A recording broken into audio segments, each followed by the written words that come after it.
It's time for the first edition of Cowboys Special Edition for this 2020 season. Bill Jones along with Rick Goose Goslin, Nate Newton, and Dave Hellman as we get you set for Cowboys Training Camp 2020. What an unusual, unique year this has already been, and there's a lot of excitement as things get started, and we have no idea what's about to unfold. As training camp gets started at the Star in Frisco, we'll kick things off by going around the horn, and I'll just say this right off the top. This is the most unusual thing for me. I think this is the first time in about 5 months that I've worn a tie. I almost forgot how to tie a tie as we've been broadcasting from home ourselves, but it's unusual times. Let's go around the horn, and Goose, let's start with you. Well, Bill, after the last 4 months, football season can't get here fast enough, and live sports for that matter. You know, I'm just excited that we're all together, man. We got a new face in Dave Hellman. I know he's going to speak loud and clear, and all of you guys are looking sharp. And I'm trying to see what I can do to come in your house and get some of y'all memorabilia. I appreciate that, Nate. I mean, you know, Goose took the words right out of my mouth. It's weird because, you know, teams and players are reporting their facilities. Obviously, we're not part of that. You know, we'll get to see when we get to join in, and hopefully everybody can do so safely. But the fact that we're even talking about the season getting started is it's an encouraging start for sure. That is, and we look back at this past week as the rookies reported for their first round of COVID testing back on Tuesday, and then a second round on Friday, and then Saturday, assuming they had 2 negative tests, they're able to enter the facility. But Rick, the NFL doing all they can to take every precaution, and even negotiating with the players right up to this day right here from a health standpoint, what's going to happen during training camp. Yeah, that's the most important thing. If you don't have healthy players, you're not going to have a season. So the most important thing is get these players to the start of the season healthy. And I think this is going to benefit the Cowboys because without an off-season program and no preseason games, they've got the entire month of August to get ready for the season. And with these rookies coming in 2 days ago and taking their first test, and they have another test here soon. They have to go with 72-hour span. They got the quarterbacks coming in with the injured players. Then they got to do a 72-hour span. And if they all show up negative, then we lock them in a hotel that is near the Cowboys called the Omni, and we start getting the things going, man. I'm excited about it. And really, when you look at it, Dave, the Cowboys are well equipped, as Nate alluded to, quarterbacks and injured players on Thursday, and then this coming Tuesday, the rest of the veterans will go through the same process that the rookies did this week. The Cowboys, with training camp being held at the Star in Frisco, with the hotel right there, they've got a perfect spot to keep things contained throughout the course of training camp. Don't you think, Dave? Absolutely. You know, I'm sure the players and those of us that cover the team as well would probably rather be in Southern California. Obviously, teams can't do that this year. But if you're going to have camp at your facility, I don't think anybody's better equipped than the Cowboys with their own indoor facility. If you've ever been to the Star or seen it, you know it's a very spacious place. And like Nate alluded to, they've even got a hotel right there built into it. So, I mean, if you've got to self-contain at your building, I don't think any team is better equipped than the Cowboys. And as we close out this first segment, let me ask you, Rick, with a new coaching staff, how far behind do you think the Cowboys are not having a normal offseason? Well, with the new staff, you're going to install your new offense, your new defense. They haven't been able to do that. But, like I said, with no preseason games, the entire month of August, they can do all the installations then and still be up and running by the start of the season. They'll probably be a little bit behind physically, but I think mentally they've been locked in. And I want to caution people, everybody's starting on an equal footing. I understand it's a new system, but we already have Kellen Moore. Coach McCarthy is fitting into his plays into our verbiage. And so it should be an easier transition for our offense. And it is a veteran coaching staff the Cowboys have, with Mike McCarthy entering his first year as Cowboys head coach. We're just getting started on this edition of Cowboys Special Edition. Let's get you caught up on the news of the past month, and that would start with the franchise quarterback, Dak Prescott, when we come back.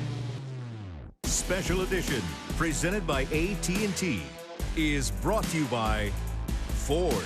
Visit your local Ford dealer. Ford is the best in Texas. Geico. 15 minutes could save you 15% or more on car insurance. Salvation Army. Doing the most good. And by AT&T.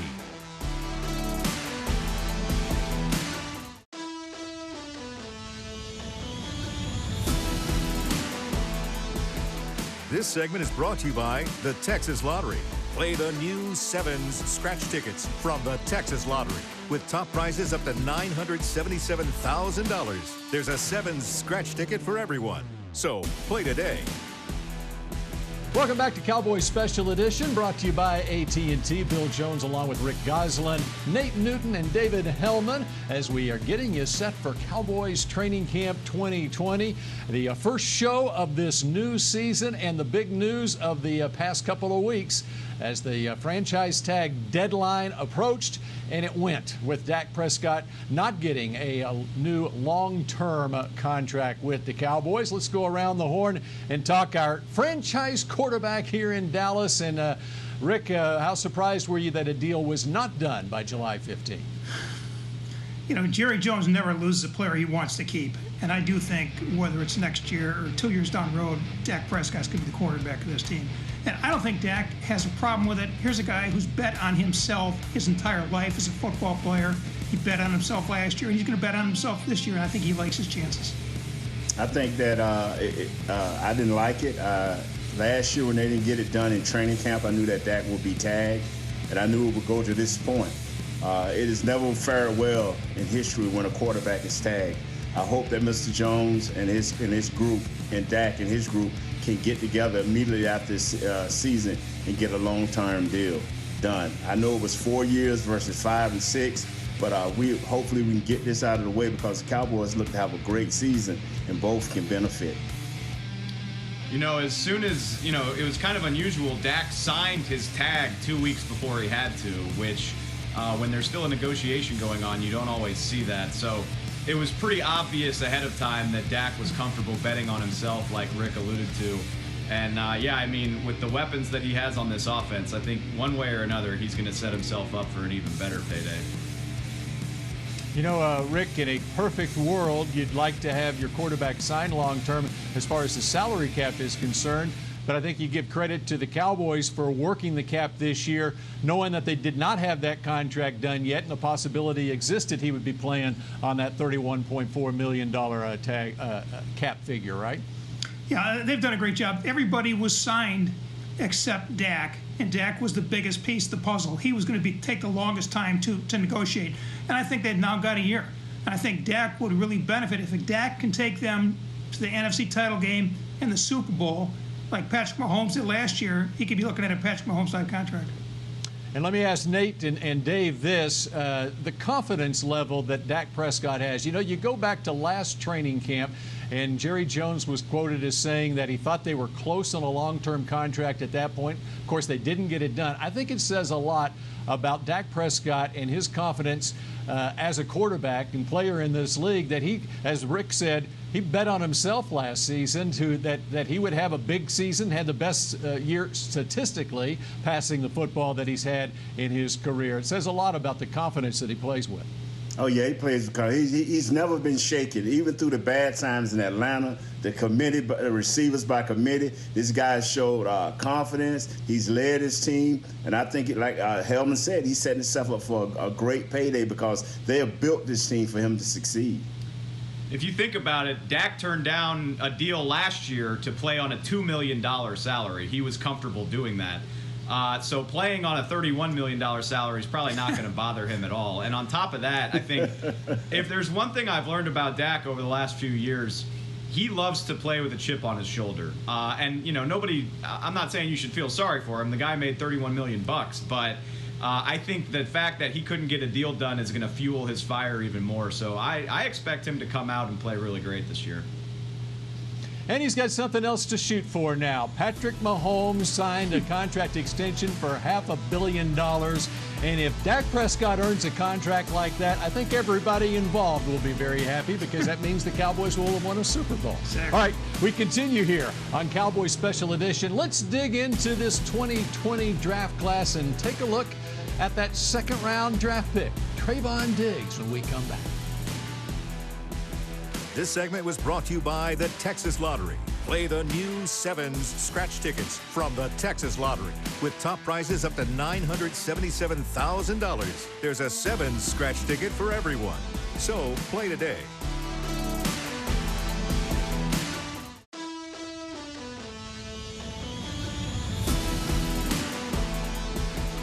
This segment is brought to you by Ford. Visit your local Ford dealer. Ford is the best in Texas.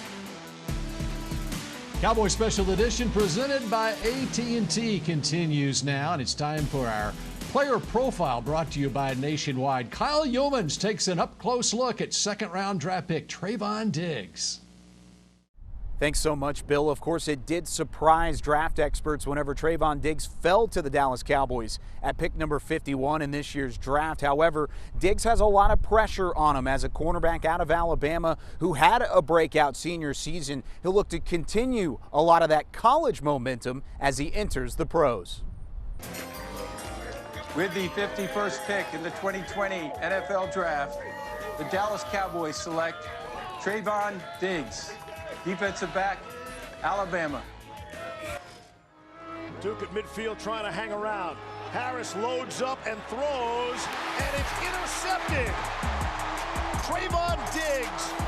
Speaking of that Bama secondary. One of the hidden gems of the 2020 NFL Draft class, Trayvon Diggs, finally nears his first opportunity to make an impact for the Dallas defense. The second-round pick out of Alabama brings added length and speed to the cornerback position that has Mike Nolan's staff salivating as they enter training camp here in the next couple weeks. Standing at 6'2", Diggs is a wide receiver convert who in just one full season as a starter in Tuscaloosa was rated the top press corner in college football by Pro Football Focus. Because of his breakout senior season, Diggs rose to as high as 30th on draft boards before falling all the way to the Cowboys at 51st overall. But now as training camp nears, the doors open for a spot in the starting lineup alongside key returners like Chidobe Awuzie, Jordan Lewis, and Anthony Brown. The future of the position lies squarely on the shoulders of Diggs, who uses his size, speed, and change of direction ability to force turnovers and dismantle opposing offenses. Starkel on 3rd and 3, and another interception. He threw it right to Diggs. And Diggs, who had a fumble recovery for a touchdown last week, has a pick six this week. Touchdown Bama. With wide receivers like Julio Jones, Jarvis Landry, and DeAndre Hopkins on the schedule early this year, the maturation process is going to come quickly for Trayvon Diggs. And while the replacing of Byron Jones is definitely a tough task, it seems as if the new 31 is up to the challenge. Reporting for Special Edition, I'm Kyle Yeomans. Of course, Trayvon Diggs will look to add to a secondary that struggled to actually get interceptions a year ago. While Trayvon Diggs had 3 of his own during his senior season at Alabama, he'll look to have at least that, maybe more, in his first season with Mike Nolan's defense and as a part of the Dallas Cowboys. Back to you, Bill. Trayvon Diggs, a 2-year starter at Alabama, trying to earn a starting spot in his rookie year in the NFL. Up next here on Cowboys Special Edition, we take an up-close look at the Cowboys D-line, and that means D-Law when we come back. This segment was brought to you by Ford. Visit your local Ford dealer. Ford is the best in Texas.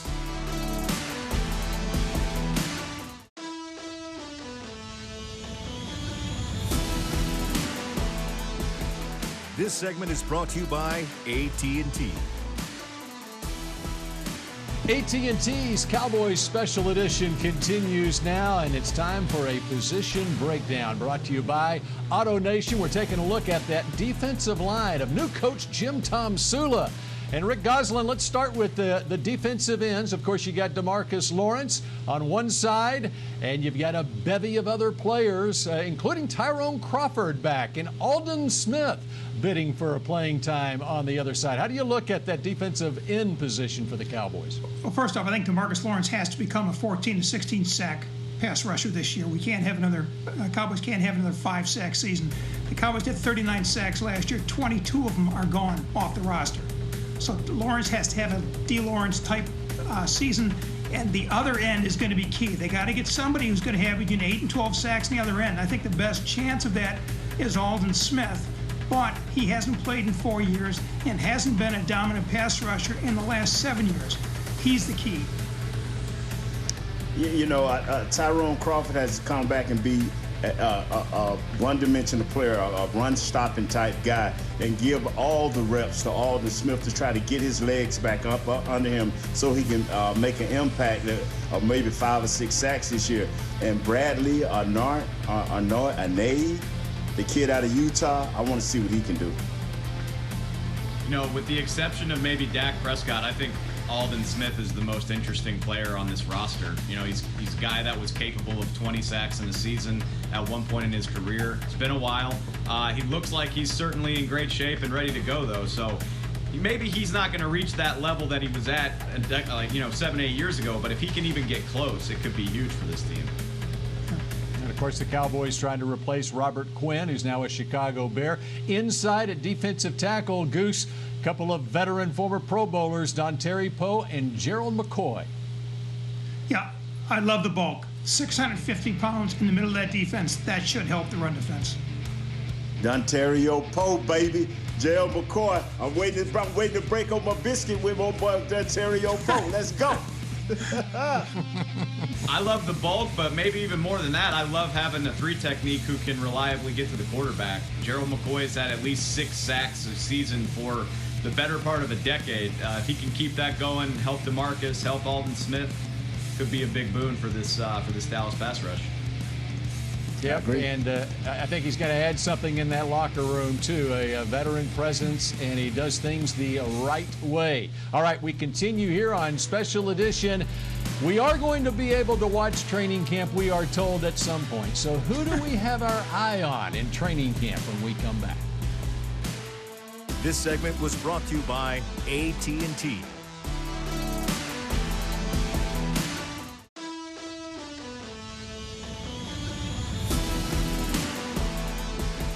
Special Edition, presented by AT&T, was brought to you by Ford.